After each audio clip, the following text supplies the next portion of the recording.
Director of National Intelligence James Clapper calling President-elect Donald Trump last night. He denied intel leaks to the media this morning. Trump tweeted saying Clapper called him to denounce the, quote, false and fictitious report. Now, this matters. Clapper did not use those words in his statement, which reads, we also discussed the private security company document, which was widely circulated in recent months among the media, members of Congress, and congressional staff, even before the IC became aware of it. I emphasize this document is not a U.S. intelligence community product, that I do not believe the leaks came from within the IC. The IC has not made any judgment that the information in this document is reliable. That does not say that they found it unreliable. And he says, and we did not rely upon it in any way for our conclusions. However, part of our obligation is to ensure policymakers are provided with the fullest possible picture of any matters that might affect national security. Joining us now, Democratic Congressman Adam Schiff, ranking member of the House Intelligence Committee. Congressman, thank you for joining us. The question is pretty basic but vital at this point. What do you know about whether or not it is true that the FBI and maybe other intel agencies are looking into the allegations provided in this dossier because they found the source of the dossier credible? Chris, I can't comment on that, but I can say this with reference to the conversation you just had about the director's statement as well as the president-elect's tweets. And that is, sadly, you simply cannot rely on the president-elect's tweets or statements about what he's receiving in intelligence briefings, and that's a real problem. And by that I mean the open report on the Russian hacking was very clear. It made no conclusions about whether the outcomes were affected by the hacking. That was beyond the scope of what the intelligence community looks at, and nonetheless that was misrepresented by the president-elect. So here, right. If people really want to know what Director Clapper had to say to Donald Trump, do not rely on Donald Trump's tweet, rely on Director Clapper's statement. Right, look, I hear you about not wanting to divulge classified information, and I'm not sure if this is or isn't, but look, this was bouncing around some of this stuff. We know John McCain thought to give it to Comey. Comey said he already had, or somebody for Comey said they already had these documents. Harry Reid sent a letter to him saying, I know you're looking into these things. You know, James even took the unprecedented step of coming out to discuss an investigation because of his perceived notion about its impact on politics.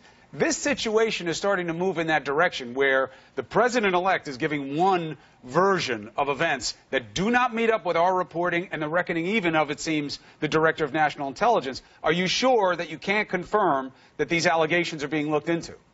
I can't comment on that, but I think you're absolutely right that Director Comey, when he testified, and Angus King asked him these questions during the Senate hearing, and he said he couldn't comment on any investigation that may be open or not open.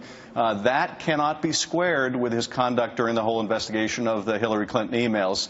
And that's a very tough question that the director has to answer, why he might be treating this differently than he did the Clinton email situation. But I'm not privileged to be able to comment on what the community or FBI is investigating or what they're not investigating.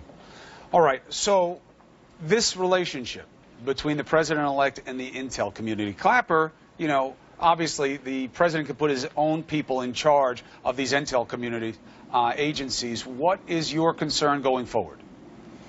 Well, my concern is that if the president-elect continues to want to either deny the scope of what the Russians did in this election or ignore intelligence when it comes to him that indicates that Putin is not doing what Putin is telling him, or that the Russians are taking action in violation of what promises may have been made to the president-elect, if he doesn't want to hear that information, there are ways that he can direct the intelligence community essentially to stop devoting resources to pursuing those leads. We're going to have to work very hard in the intelligence community on a bipartisan basis to make sure that we continue to invest in intelligence in Russia. They are one of the principal threats now facing the country. I think that's recognized by both sides of the aisle, so we're going to have to do that.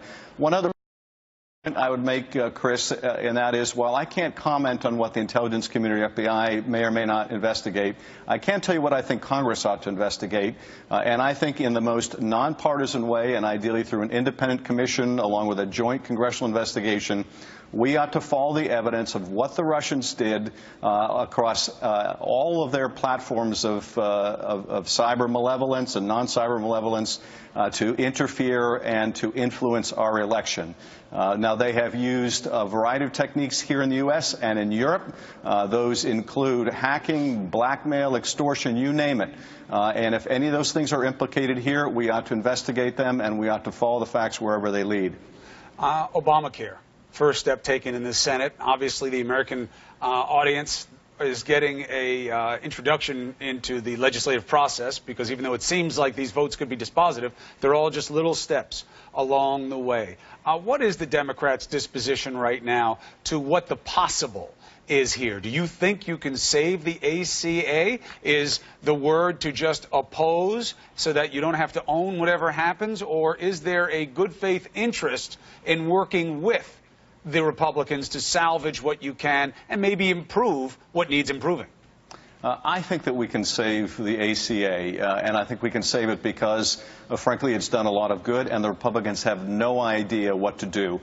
They only have a campaign slogan, repeal and replace, but they've never had any idea what to replace with. But you are losing the messaging war. You're losing the messaging war, even when we push back on the facts, which are fairly plain at this point. You know, premiums are doubling and tripling, yes, but the population affected by those is a very, very small percentage of the population, let alone the population under the ACA. People don't care. They think the ACA is broken, it needs to be fixed, and that was one of the driving forces in the election. How do you counter that? You know, I think that's a misconception, because if you look at how many people support the ACA and you add how many people don't support it because they think it should go farther, that is a majority of Americans. So you might make a stronger argument that they're losing the point. And I think, frankly, as we get closer to their repeal and no answer to replacement, they're going to lose more and more public support. When more Americans realize that what the Republicans really have in mind will have the effect of cutting millions and millions of people off of their health care, they will lose this fight. So I think Democrats need to stand strong. If there ever were an interest in improving the ACA, we will work with them. They've never demonstrated that interest. That's been the problem. Democrats like myself have acknowledged before the election, for years in fact, the ACA is not perfect. We ought to improve it. We ought to strengthen it. But there's been no interest in doing that in the GOP, and we can't do that alone in the minority. But that doesn't mean we stop fighting for it. And frankly, because they have no alternative, we have a chance of winning this fight. Congressman, thank you for making the case on New Day. As always, appreciate it.